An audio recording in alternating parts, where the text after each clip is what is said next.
Сәлеметсің бе, балақай? Класс KZ порталына қош келдің. Бүгінгі сабағымыздың тақырыбы бекіту. Бүгінгі сабақта сен өткен тақырыптарға қатысты әртүрлі тапсырмаларды орындайтын боласың. Ал балақай, мына тапсырмаға назар аудар. Бұл жерде кесте берілген екен. Кестеде жоғарыда берілген сағаттардың атауы және де олардың қайда орналасқаны көрсетілген екен. Осы кестеде әрбір атауға және қалаға қатысты өрнектері берілген. Осы амалдарды орында әрбір өрнекті мәнімен сәйкестендірсең, бұл сағаттардың әлемнің қай қаласында орналасқанын анықтай аласың. Қанекей, тапсырманы орында.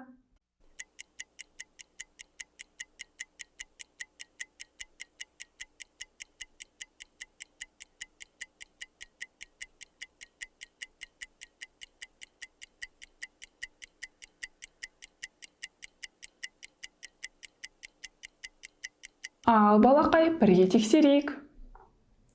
Әрбір өрнекті есептеп шығарайық. Біріншісі 9 сағат 45 минут азайтылған 263 минут. Біз бірінші 9 сағат 45 минутты минутқа айналдырамыз. Сонда 585 минут болады. 585-тен 263 минутты азайтамыз. Сонда 322 минут болады екен. Келесі 2 ғасыр 38 жыл және көбейтілген 4. Бірінші 2 ғасыр 38 жылды жылға айналдырамыз. Ол 238 жыл болады. 238-ді 4-ге көбейткенде 952 жыл болады. Келесі 8 тәулік 40 сағат бөлінген 4. Бұл жерде 8 тәулік 40 сағатты сағатпен өрнектейміз. Сонда 232 сағат болады. 232 сағатты 4-ге бөлгенде 58 сағат болады. Келесі 8 минут 20 секунд бөлінген 5. 8 минут 20 секундты секундпен өрнектейміз, сонда 500 секунд болады. 500-ді 5-ге бөлгенде 100 секунд болады. Келесі 1 жыл 241 тәулік қосылған 138 тәулік. Бұл жерде де 1 жыл 241 тәулікті тәулікпен өрнектейміз, сонда барлығы 606 тәулік болады. 606-ға 138-ді қосамыз, сонда 744 тәулік болады. Соңғысы 3 ғасыр 15 жыл қосылған 360 жыл. Бұл жерде де 3 ғасыр 15 жылды жылмен өрнектейміз, сонда 315 жыл болады. 315-ке 360-ты қосқанда 675 жыл болады. Енді әрбір мәнін сәйкес сағатпен сәйкестендірейік. Сонда ең бірінші сағат, бұл жерде 58 сағат деп тұр. Бұған сәйкес келетін өрнекті қарайтын болсақ, бұл Гринвич сағаты Лондон қаласы екен. Келесі 675 жыл дейді. Бұған сәйкес атау гүл сағат Женева қаласы екен. Келесі 322 минут делінген. Бұл жерде әлемдік уақыт сағаты Берлин қаласы орналасқан екен.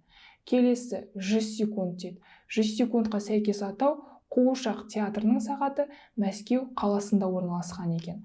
Одан кейін 744 тәулік делінген. 744 тәулік дегенге сәйкес есім Вестминстер сағаты Лондон қаласы екен. Соңғысы 952 жыл, оған сәйкес өрнек Орлай астрономиялық сағаты Прага қаласында орналасқан екен. Жарайсың. Ал балақай, келесі тапсырмамызға көшейік. Келесі тапсырмамызда сағаттар берілген. Осы сағаттардағы уақытты анықтауың керек. Қанекей, бірінші сағатта қандай уақыт көрсетілген?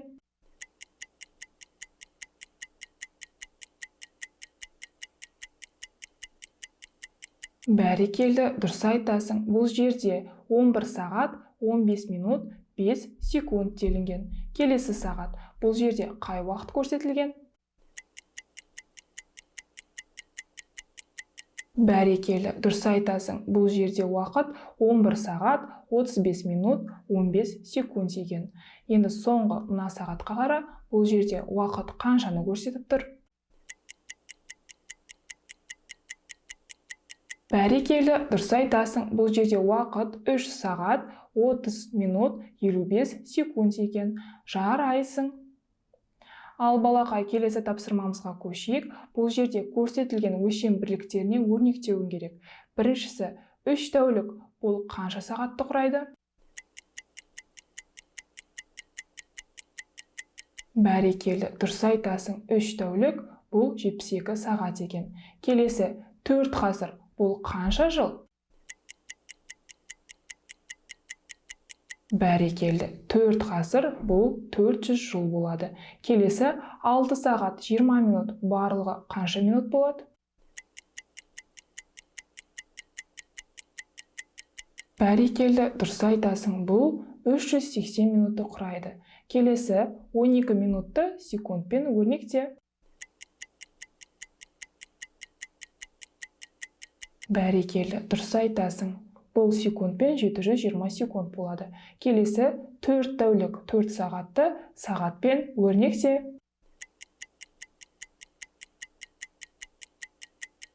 Дұрыс айтасың, бәрекелді, бұл 100 сағат болады. Соңғысы 2 ғасыр 50 жыл бұл қанша жыл? Бәрекелді, дұрыс айтасың, бұл 250 жылды құрайды. Жарайсың. Ал балақай, бүгінгі сабағымызды қорытындылайық. Бүгінгі сабақта сен өткен тақырыптарға қатысты әртүрлі тапсырмаларды орындадың. Сол тапсырмалардың барлығы сен үшін қызықты, жеңіл болды деп ойлаймын. Сабағым аяқталды. Класс KZ порталында көріскенше, қош, сау бол.